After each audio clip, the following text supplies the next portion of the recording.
The fine slipped under the windshield was his fourth this month. Oil still hot. Salsa lids barely clicked shut. Javier stood frozen in the summer steam, clutching the crumpled paper like it might bite him. $60 more he didn't have.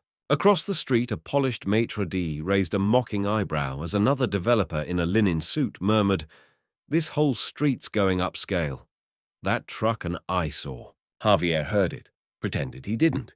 He wiped his hands on his apron, smiled at a customer with a kid tugging on her arm. Keep cooking, keep smiling, don't let them see you sweat. But inside, something cracked. The same corner where he sold $3 tacos now felt like enemy territory. And as he bent to restock bottled sodas in the cooler, he whispered to himself, "They think I don't belong." That night, while folding laundry in their tiny apartment, his 8-year-old daughter Marisol asked, "Are they going to take your truck away, Papi?" He didn't know how to answer, but he would fight. For her, for the flavor of something earned, for the corner that might never love him back, until it did. The hum of the generator was barely audible beneath the sizzle of carne asada. Javier flipped the meat with practiced ease, sweat gathering beneath his bandana. The metal griddle shimmered in the heat, and each turn of the spatula sent up clouds of cumin and chili. The old taco truck groaned as it settled on uneven pavement, parked as always at the corner of 8th and Delancey. This was his spot. Had been for 3 years. And today, just like the 100 before it brought the same quiet fight. At 11:12 a.m., the city inspector showed up. Lopez, the woman, barked without looking up from her clipboard, "Your signage is still 6 inches over the regulation." Javier gave her a tired nod. "I trimmed it last week." "You didn't trim enough," she replied, snapping a photo with her phone. "That'll be a $65 citation." He said nothing, just kept chopping cilantro. Nearby, a couple in business attire, probably from the new office complex, chuckled while walking past. "Told you the man said those trucks aren't going to last once this block gets cleaned up." Javier pretended he didn't hear, but it burned. Later, while prepping onions in the back of the truck, he felt the sting of the inspector's words creep back into his thoughts. 6 inches over, $65 gone. That night alone could mean cutting fruit from Marisol's school lunches. He glanced at the photo taped near the driver's seat, a sun-faded Polaroid of a woman with kind eyes holding a baby girl in a pink blanket. His late wife, Carla, taken just weeks before the accident. Keep going, he told himself. At 12:15, the rush began. Workers from the pharmacy, college students, a janitor with calloused hands who always tipped in coins. One by one, they came not for ambience or buzz, but for flavor. Real flavor. Handmade tortillas. No shortcuts. Still, for every grateful face, there was one that sneered.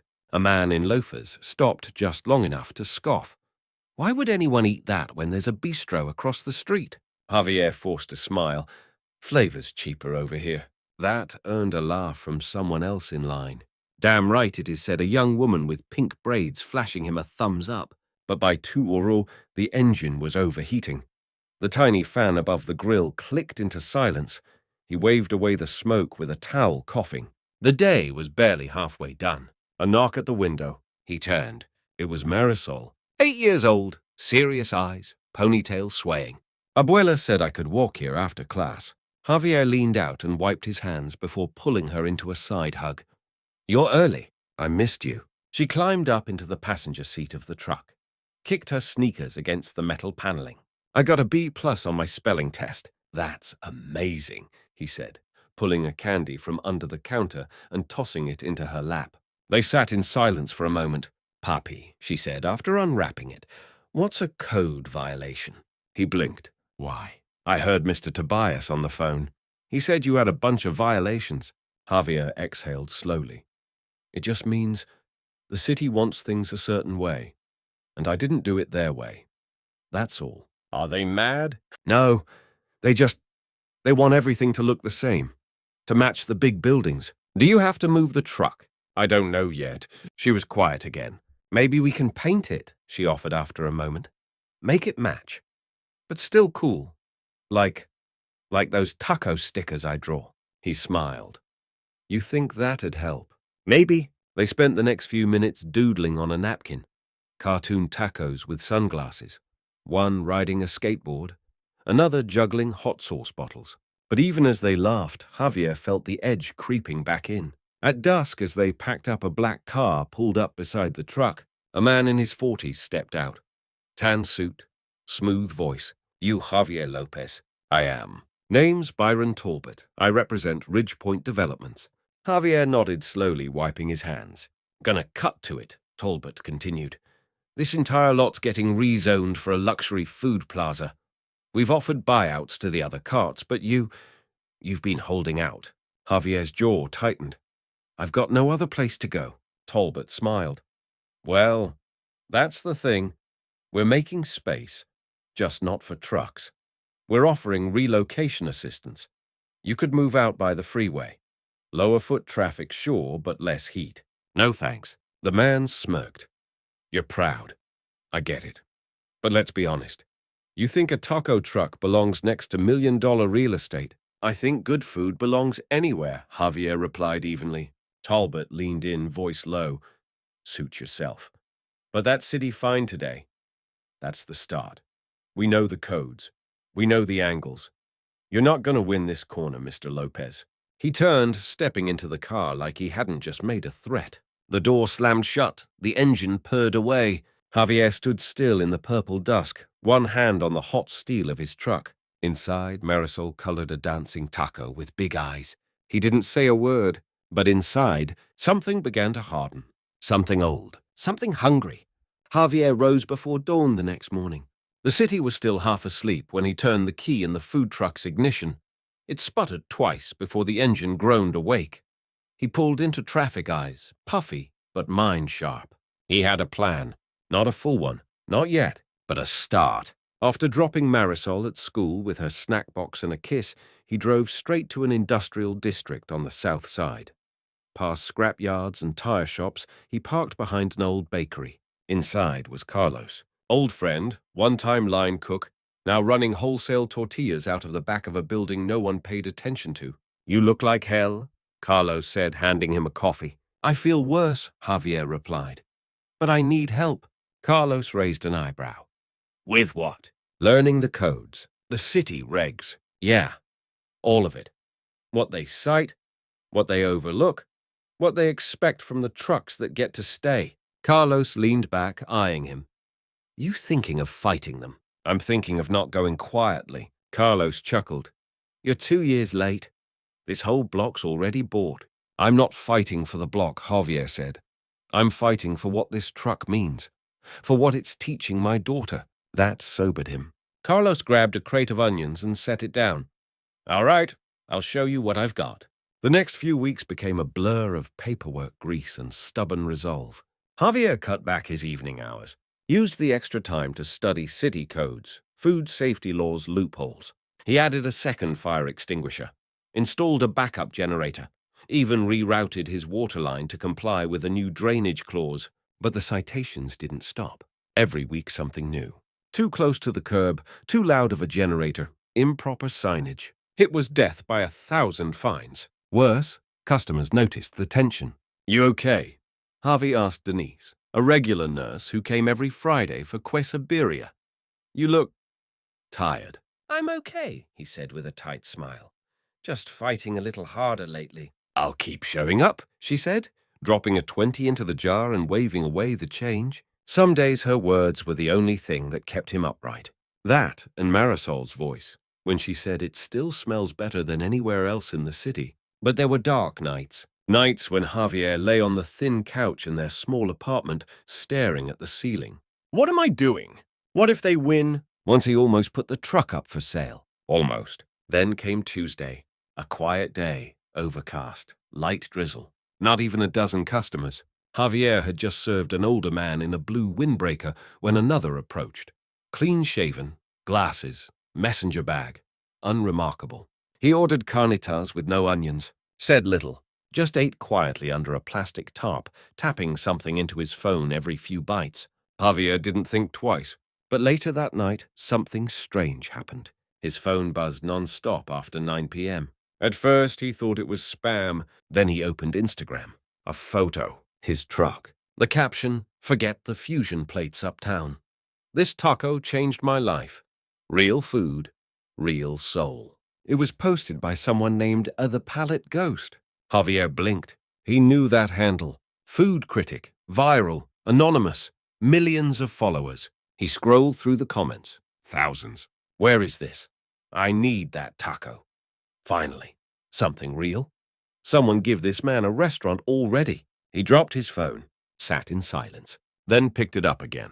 The next morning, the line began before he even arrived. At first, he thought there was a fire. People stood around the corner, phones in hand, eyes bright. When he opened the window, someone screamed, "You're him." The Palette Ghost wrote about you. Javier nodded slowly, still unsure if it was real. By noon, he was sold out. By 2 p.m., someone offered to film a TikTok interview. By 3 p.m., 2 newspapers had called. Javier Lopez, one reporter, asked, "You're the ghost's new obsession. You okay with going viral?" "I don't know," he said, eyes wide. "Am I?" Marisol danced beside the truck, holding a handmade sign. "My poppy makes magic tacos." Carlos texted later, "Told you. Soul beats polish. Always." But with the new spotlight came new pressure. Talbot showed up again, only this time quieter. "Look, Javier," he said, adjusting his tie. "You're hot right now, I get it. But this isn't sustainable. Viral stuff fades. Food courts are the future. Join ours. We'll build a space, a real kitchen. Give you a brand, a logo, ownership." Javier stared at him. "You told me I didn't belong here." "Everyone makes miscalculations," Talbot said smoothly. "Let's fix that." Javier didn't answer right away. Instead, he turned to the line of people waiting. Smiling, excited, hungry. Then back to Talbot. "I'll build something all right," he said quietly. "But not with you." He closed the window without another word. That night, he found a letter under his windshield. Final warning, city giving him 10 more days to relocate. Last chance to avoid legal seizure, it read. He read it once, then twice, then folded it in half and tucked it in his back pocket. The smell of grilled pineapple filled the air. Marisol sat on the truck's bumper leg, swinging. He walked over and sat beside her. "Papi," she asked. "Yeah." "Are we going to lose the truck?" He paused, then looked her in the eye. "No." She nodded like she believed him, and for the first time in weeks, he started to believe it too. The next morning, Javier was already out the door before the sky turned pink. He drove the truck not to its usual spot, but to a vacant lot across from a new construction zone 2 blocks down. Technically not approved for vending, but not explicitly banned either. A gray area, one he was now learning to navigate like a streetwise lawyer. Carlos met him there with a steaming bag of tamales and a fresh binder of permit loopholes. "You sure about this?" Carlos asked, handing over breakfast. "They might come harder now." Javier nodded. "Let them come." The early hours were quiet. Then slowly people began trickling in. A woman in scrubs, a man in a hoodie holding a newspaper, a couple pushing a stroller. By 10 a.m., the line curled again. And this time, someone else showed up. A young woman in a blazer, clipboard in hand. "City Inspector." "Mr. Lopez," she said sharply, "you are in violation of... I've filed a request for temporary relocation due to sidewalk construction on my original site," he replied, calmly handing her a copy of the paperwork. "Filed it yesterday. Time-stamped. Digital signature." She blinked, checked the forms, frowned. "This isn't guaranteed to be approved," she said, voice hardening.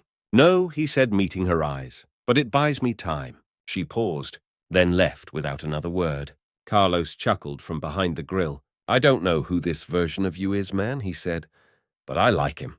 Javier just smiled faintly. "Me too." That afternoon, a woman named Angela stopped by the truck. Publicist, mid-30s, sharp heels, sharper eye for branding. "You don't know me," she said, handing him a card. "But I help small businesses go legit, get investors, tell their story." He raised an eyebrow. "You're trying to make me a brand." "No," she replied. "I'm trying to make you unstoppable." Javier stared at the card, hesitant. But later that night, as he scrubbed grease off the flat top, he thought of Marisol asleep in her bunk bed, of how much she'd grown this year, of the story he wanted to leave behind. He texted Angela, "I'll meet. 1 hour. I'll bring tacos." Within 2 weeks, everything accelerated. A temporary permit came through. Angela had connections. A fundraiser was launched. Denise the nurse helped organize it. News crews showed up. From citations to sensation read one headline, and then the message that changed everything. An email from a downtown developer, not Talbot, but his competitor. We're opening a new high-traffic food plaza near Main and 8th. One space left. We'd like it to be yours. Javier stared at the message for almost an hour, then read it to Marisol over breakfast. You're going to be inside a real restaurant, she asked, eyes round. Still a truck, he said, but parked inside a place with heat, with light, with seats. Will it still smell the same? He laughed. Better. But not everyone was happy. Talbot paid him a visit, this time without a warning letter. You know this is politics, right? He said. You're their token authentic vendor. They'll use you, then cycle you out. I know, Javier replied. Then why do it? He turned the carne slowly on the flat top. The sizzle was loud, defiant. Because if I'm in that room, he said, I get to decide who comes after me. The opening day at the indoor plaza felt like a dream. Same recipes, same truck, though polished chrome, buffed with new signage painted by a local artist. Same hands behind the counter. But now, there were velvet ropes outside, lines around the corner, people in suits, families with strollers, tourists, bloggers, reporters, and standing by the wall quietly watching was Marisol, wearing a shirt that read, Yes, he made your taco. Carlos flipped carnitas like a champion, his old apron slung proud across his chest. Angela directed camera crews. Even Denise came dressed up, tears in her eyes. Javier didn't say much that day. He just cooked. Every tortilla pressed by hand. Every taco handed out with a nod and a thank you. Hours passed like minutes. Near closing time, a woman approached the counter holding a phone. You remember me? She asked. Javier blinked. It was the inspector. From the relocation day. She smiled softly. I had your al pasta. I still think about it. He laughed low. One another. She nodded, this time with onions. As she walked off with the paper tray, Javier looked up. Across the polished ceiling beams, the brushed concrete walls, the string lights casting warm shadows. And for the first time in months, he allowed himself to breathe fully. Not because the fight was over, but because he'd finally earned his place. By never becoming what they wanted him to be. Later that night, when the shutters rolled down and the final batch of tortillas had been sold, Javier and Marisol sat on the edge of the plaza fountain, feet dangling. She leaned against him. Papi, yeah, you were right. About what? Being the same person in a new place. He smiled. Don't ever forget that, he said. She looked up at him. Will I have a truck one day, too? He laughed. You'll have whatever you build. With your own hands. And she whispered back, I'll start with tamales. The next few weeks blurred together. Javier's truck inside the food plaza, now officially called La Esquina de Marisol, became the cornerstone of the new venue. People came from all over the city just to try the tacos they'd heard about online. But beneath the glow of string lights and Instagram posts, Javier still cleaned the flat top himself every night. Still woke before dawn to prep the meats and knead masa with saltwater hands. Still carried napkins home in bulk because Marisol's school lunches needed them too. Success hadn't made him forget where he came from. But not everyone remembered. Lopez, a sharply dressed businessman, said one Thursday afternoon, pushing through the crowd to the front, I need to talk to you. Outside. Javier stepped away from the register, drying his hands on his apron. It was Talbot. This time with no clipboard, just a hard smile. You're a hero now, Talbot said, voice bitter. Good for you, but be careful. These people, investors, critics, even your customers, they like stories. And once yours gets old, they'll move on. Javier tilted his head. I don't need them to stay, he said. Just long enough to leave something that does. Talbot stared at him. You think tacos are legacy? Javier didn't answer. Just looked past him toward Marisol, who was helping Carlos refill the tamarind jugs. Talbot followed his gaze, then turned and walked away. Javier returned to the line, but his thoughts lingered. That night he sat at the small kitchen counter in their apartment balancing invoices while Marisol drew on the back of order slips. Papi, you ever miss the old truck? He looked up. Sometimes. She held up a drawing, her version of the truck with wings on it, flying over the city. You were happier back then, she said quietly. He blinked. Was that true? Or was it just that life had felt smaller, simpler? He didn't answer, just kissed her forehead. A few days later, Angela invited Javier to a food entrepreneur conference downtown. It was fancy. Too fancy. White tablecloths, suits, slideshows. The moment he walked in, he felt like a misplaced comma in a sentence written by someone else. But Angela squeezed his arm gently. "Just tell your story," she whispered. "Not the polished version, the true one." So, when his name was called, Javier stepped up to the podium. His palms were sweating. The mic squealed once. He cleared his throat. "I started with a truck," he said, "and a stove that barely lit. People chuckled politely. I parked on a corner where no one wanted me." He glanced at the audience. Most were half listening, typing on their phones, but a few leaned in. "I made tacos from my mother's recipes. I worked 14-hour days. I got fined, moved, mocked." The room quieted slightly, but every night I fed my daughter first, then made more for tomorrow. He paused. "I didn't dream of going viral. I dreamed of surviving, and I think sometimes we forget. That's enough." The room was silent now. "I love food," he said, "but I love what it lets me give even more." He stepped down to scattered applause. Later, one of the panelists approached him, a woman in her 60s with a soft southern accent. "I used to run a diner," she said. "Lost it after my husband passed. You reminded me why I ever started." He nodded, overwhelmed, and thought again maybe the story wasn't his alone anymore. Carlos had been quiet lately. One night, as they closed the plaza, Javier asked, "You good?" Carlos shrugged. "Honestly, I've been thinking about leaving." Javier blinked. "Leaving? I got an offer. To run my own truck. Uptown. They saw me here and offered me a stake." Javier stared at the floor for a second, then smiled. "Then you gotta go." Carlos hesitated. "You sure? You helped build this," Javier said. "Now go build yours." Carlos clapped his shoulder. "You're not just good with tacos, man," he said. "You're good with people." Javier smiled faintly. "Not always, just learning."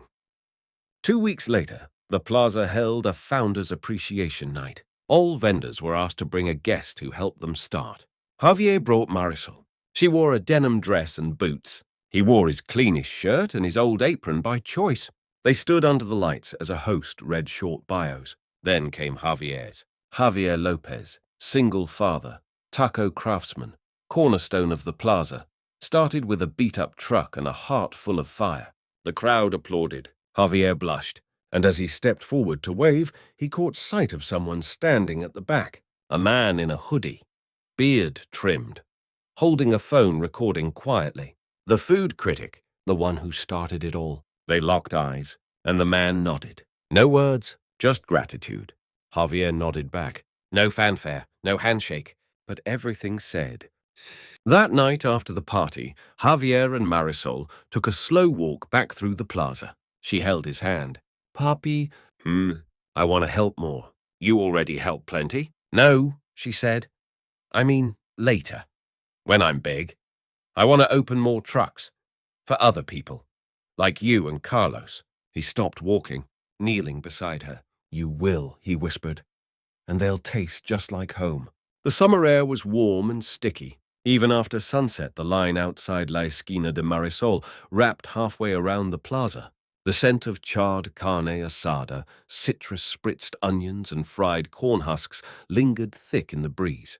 Inside, Javier moved with quiet efficiency. Same hands, same rhythm. He still chopped the cilantro himself, still double-checked every first plate of the day. But now he wore a button-down shirt beneath his apron. He had a staff of 5. 2 of them were single parents he'd met at Marisol's school. One used to be a dishwasher at a steakhouse downtown. Now he manned Javier's grill. Late one Thursday night after closing, Javier sat alone in the back booth, counting receipts. A woman approached quietly. She looked familiar. Sharp features, hair pinned up. "Mind if I sit?" she asked softly. He looked up. "Sure." She extended a hand. "Clarice. Clarice Boyd." He paused. The name clicked. "You wrote the article," he said. "No," she said, smiling. "I published it. My partner wrote it. He likes staying anonymous. But we've both followed your story since day one." Javier leaned back. "You started everything," he said. She laughed. "No, you did. We just noticed." She reached into her bag and pulled out a slim envelope. This is from the city's Culinary Preservation Board. They want to nominate you for a local heritage award. He blinked. They say what for? For reminding everyone that greatness doesn't need marble counters and wine lists. Just soul. Javier didn't respond. His eyes were damp. Clarice stood. Keep feeding them, she said, and they'll keep remembering. The plaza evolved. The lighting changed. More vendors joined. A jazz trio played on weekends, but La Esquina stayed the anchor. Every Sunday, Javier reserved the first 2 hours for community table. No prices, no tips, just food given freely. People came, some without homes, some with jobs but empty fridges, some just lonely. They all sat together. A quiet man named Ben came often, always sat in the corner, ate slowly. One day, Marisol brought him extra horchata. You okay? She asked. He looked at her, then at Javier. Your dad fed me when I didn't have teeth, he said. Marisol blinked. Ben smiled, showing a gap-toothed grin. Met him 10 years ago, side of a road. I was nobody. She nodded slowly, then ran to the back to find her dad. Die. Another Sunday. Crowd thinner. Javier sat with Angela and her wife at the front table. Carlos visited from uptown, brought empanadas and news of a second truck. The conversation flowed easily. Then a man stepped up to the counter. Young, nervous, holding a clipboard. Javier stood. Yes. The man cleared his throat. I'm with Brickwell Developers, he said. We're scouting expansion ideas. This plaza's a hot property. We're hoping to upgrade it. Javier's brow furrowed. Upgrade. Yeah, raise the profile. Michelin-level eateries, luxury wine pairings. You know. Javier folded his arms. And what about the vendors already here? The man shifted. We'd offer buyouts or help relocate. We can make it cleaner, sleeker. Javier stared at him, then looked around. At the lights, the laughter, the second-hand furniture, the hand-painted signs. He stepped forward. No. The man blinked. Sorry. No deal, Javier said firmly. This corner feeds more than bellies. It feeds pride. The man opened his mouth, then thought better. Javier turned back to his guests. Sorry, he said. Where were we? Angela raised her glass. To staying where you belong. Late autumn came. Marisol's drawings changed. Fewer trucks, more buildings. She told Javier she wanted to study architecture. Make spaces that welcome, she said. He smiled. I'll make the snacks for your site crews. She laughed, then looked serious. I'm proud of you, she whispered. He paused, touched her cheek. I'm proud of us. Ah. One night as they closed, Javier unlocked the old truck parked behind the new restaurant. He kept it for nostalgia. Still had the dent on the left fender from a runaway shopping cart. He climbed inside, sat at the tiny fold-out counter, touched the scratched metal, and smiled. In the silence, he could almost hear Marisol's childhood voice. The beep of the old-timer, the faint sizzle from a taco shell dropped into oil. He whispered to the air, You were enough, even then stepped out, locked the door, and walked home with his daughter. The final mural came months later. A local artist painted it on the wall beside the plaza entrance. It showed the silhouette of a man behind a food cart, smoke curling up into stars. Above it, 4 words. He made us full. No name, no logo, just truth. And that was enough. Sometimes the ones who build the most lasting things never raise their voice. They just keep showing up, frying one more taco, wiping down one more table, loving one more day. Have you ever watched someone quietly change the world around them without ever asking for credit? If this story reminded you of someone in your life, tell us in the comments. We'd love to hear your version of Javier. And if you found a bit of warmth here today, feel free to like, subscribe, and ring the bell. Thanks for staying till the end. See you in the next one.